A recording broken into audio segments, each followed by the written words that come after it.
qui concernait la réduction du nombre de partis politiques en appliquant des conditions restrictives de création et de financement.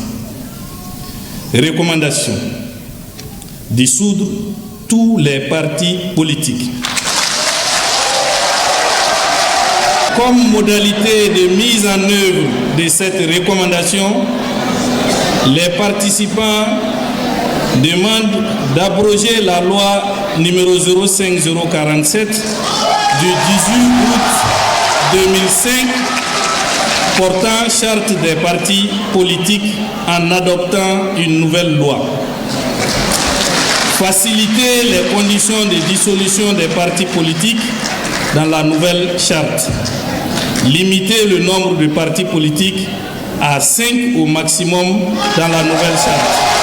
Prendre un acte pour dissoudre tous les partis politiques existants et aller sur de nouvelles bases.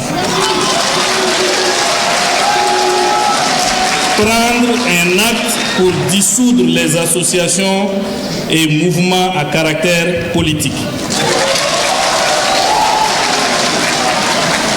Deuxième recommandation: durcir les conditions de création des partis politiques, fixer une caution de 100 millions de francs pour la création d'un parti politique. Supprimer le financement public des partis politiques. Recommandation 5. Faire l'audit du financement public des partis politiques.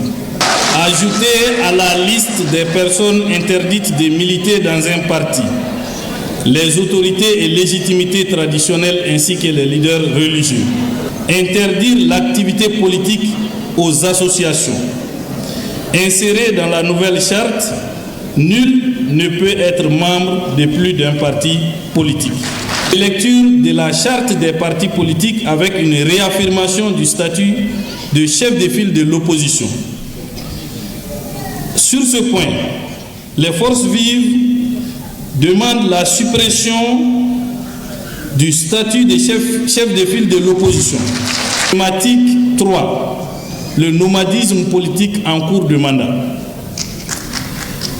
Les forces vives recommandent l'interdiction du nomadisme politique. Donner le temps qu'il faut aux dirigeants actuels de continuer la gestion de l'État. En installant le général d'armée Assimi Goïta comme président de la République pour un mandat de 5 ans,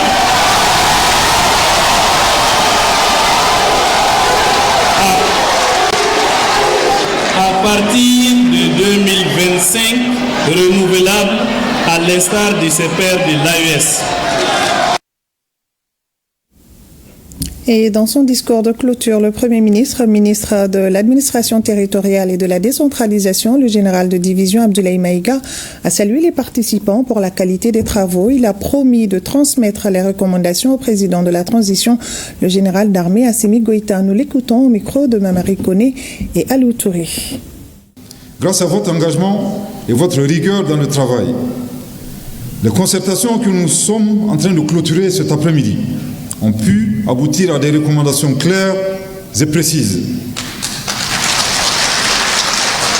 permettant au pays d'avancer et de tourner les pages obscures qui ont conduit à l'effondrement de notre pays. C'est le lieu de saluer